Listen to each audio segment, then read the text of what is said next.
وہ جولائی کے مہینے کا شدید گرم دن تھا۔ جیسے ہی دن کے 12 بجے ہر کوئی گھروں میں گھس گیا تھا، سڑکیں بازار سنسان پڑے تھے۔ میں نوکری کے لیے انٹرویو دے کر واپس گھر جا رہا تھا۔ ہر بار کی طرح مجھے معلوم تھا کہ وہ مجھے جاب نہیں دیں گے۔ پتہ نہیں کیوں جہاں بھی انٹرویو کے لیے جاتا مجھے وہ انکار کر دیتے تھے۔ اسی لیے آج کے انٹرویو کے بعد بھی مجھے کچھ زیادہ پر امید نہیں تھا۔ جیسے ہی میری بائک موڑ کاٹ کر سیدھی ہوئی، اچانک ایک لڑکی بھاگتی ہوئی بائک کے آگے آ گئی۔ اگر میں بروقت بریک نہ لگاتا تو یقیناً اس سے ٹکرا کر بری طرح گر چکا ہوتا۔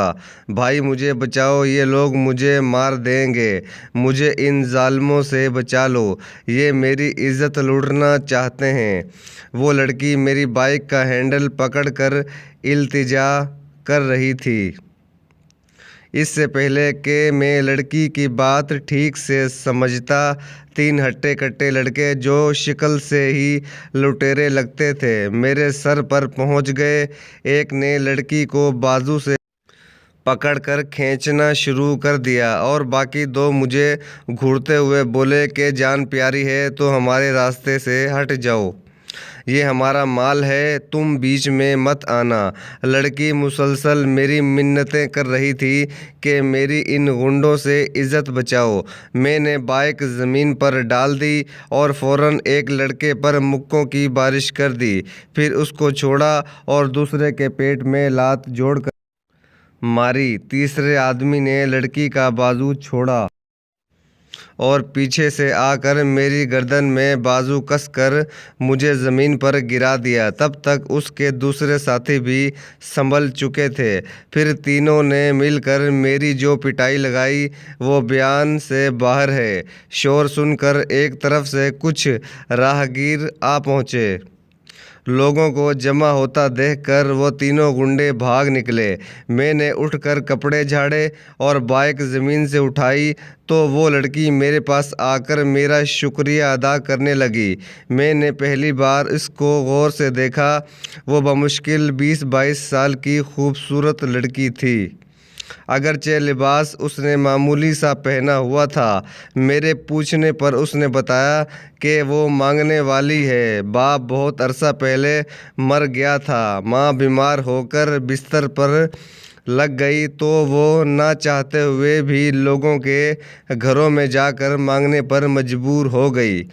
آج بھی مانگتے ہوئے وہ دریا کے ساتھ کچی آبادی میں پل کے نیچے آئی تھی، مگر وہاں یہ 3 اوباش لڑکوں نے اس کو گھر میں لے جانے کی کوشش کی تو یہ ان کی نیت سمجھ کر وہاں سے بھاگ کھڑی ہوئی۔ وہ تینوں اس کو پکڑنے کے لیے پیچھے آئے تو یہ سب ماجرا پیش آ گیا۔ میں نے لڑکی کے بار بار کہنے پر اس کو بائک پر بٹھایا اور اس کے گھر چھوڑنے چل پڑا۔ وہ بائک پر میرے پیچھے بیٹھی بار بار میرا شکریہ ادا کر رہی تھی کہ تم نے میری عزت بچا کر مجھ پر احسان کیا ہے۔ کچھ ہی دیر بعد ہم ایک ٹوٹے پھوٹے دروازے کے باہر کھڑے تھے۔ دروازہ کھول کر وہ لڑکی گھر میں داخل ہوئی اور میرے انکار کے باوجود مجھے یہ کہہ کر اندر لے گئی کہ کیسے ہو سکتا ہے کہ وہ اپنے محسن کو چائے کے بغیر واپس جانے دے۔ میں نے گھر کے باہر بائک کھڑی کر دی۔ مجھے کمرے میں چارپائی پر بٹھا کر وہ چائے بنانے چلی گئی۔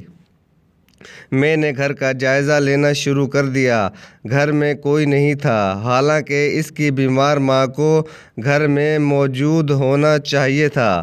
جب وہ چائے لے کر آئی تو میں نے اس کی ماں کے بارے میں پوچھا تو اس نے بتایا کہ وہ دوائی لینے ڈاکٹر کے پاس گئی ہوں گی، کچھ ہی دیر میں واپس آ جائے گی۔ وہ چائے لے کر میرے پاس ہی بیٹھ گئی اور مجھ سے ادھر ادھر کی باتیں کرنے لگی۔ میرے جسم اور منہ پر جگہ جگہ خون رس رہا تھا، شرٹ بھی مار کٹائی کے دوران پھٹ گئی تھی۔ بہرحال میں مطمئن تھا کہ ایک نیک کام کے دوران اگر چوٹیں آ بھی گئیں تو کوئی بات نہیں، آپ بہت اچھے ہیں۔ اگر بروقت آپ نہ آتے تو پتہ نہیں آج کیا ہو جاتا۔ میں کوشش کروں گی کہ آپ کے احسان کا بدلہ چکا سکوں۔ یہ کہہ کر اس نے اچانک میرا بازو پکڑ لیا۔ میں ایک دم پریشان ہو گیا۔ مجھے اس سے یہ امید نہیں تھی کہ وہ ایسا کرے گی۔ وہ اٹھ کر میرے سامنے کھڑی ہو گئی اور کہنے لگی، آپ نے میری عزت بچائی ہے، اب یہ عزت آپ کی امانت ہے، جو چاہے کرو۔ جوان خوبصورت لڑکی کو خالی مکان میں اپنی طرف مائل پا کر میں خود کو بے بس محسوس کر رہا تھا۔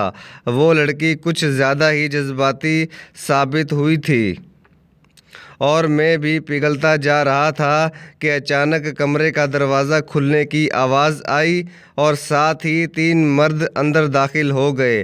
ان کو دیکھ کر میری حیرت کی انتہا نہ رہی۔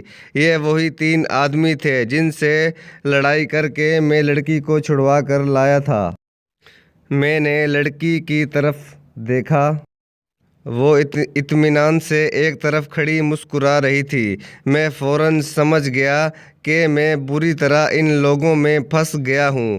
بعد میں مجھے پتہ چلا کہ یہ ایک منظم گروہ تھا جو لڑکی کو استعمال کر کے لوگوں کو پھانس کر گھر لاتے تھے اور پھر لوٹ لیتے تھے۔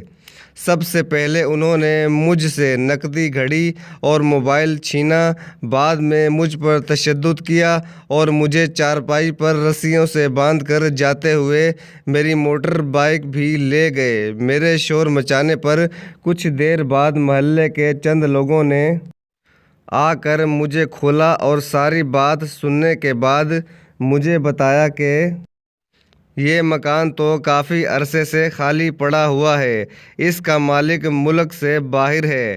جس حلیے کے لوگوں کا تم بتا رہے ہو، یہاں اس طرح کا کوئی نہیں رہتا۔ اس دن گھر واپس جانے کے بعد میں نے راہ چلتے لوگوں کے معاملات میں مداخلت کرنے سے توبہ کر لی۔ دوستو، امید ہے آپ کو یہ ویڈیو پسند آئی ہوگی۔ چینل کو سبسکرائب کریں۔ شکریہ۔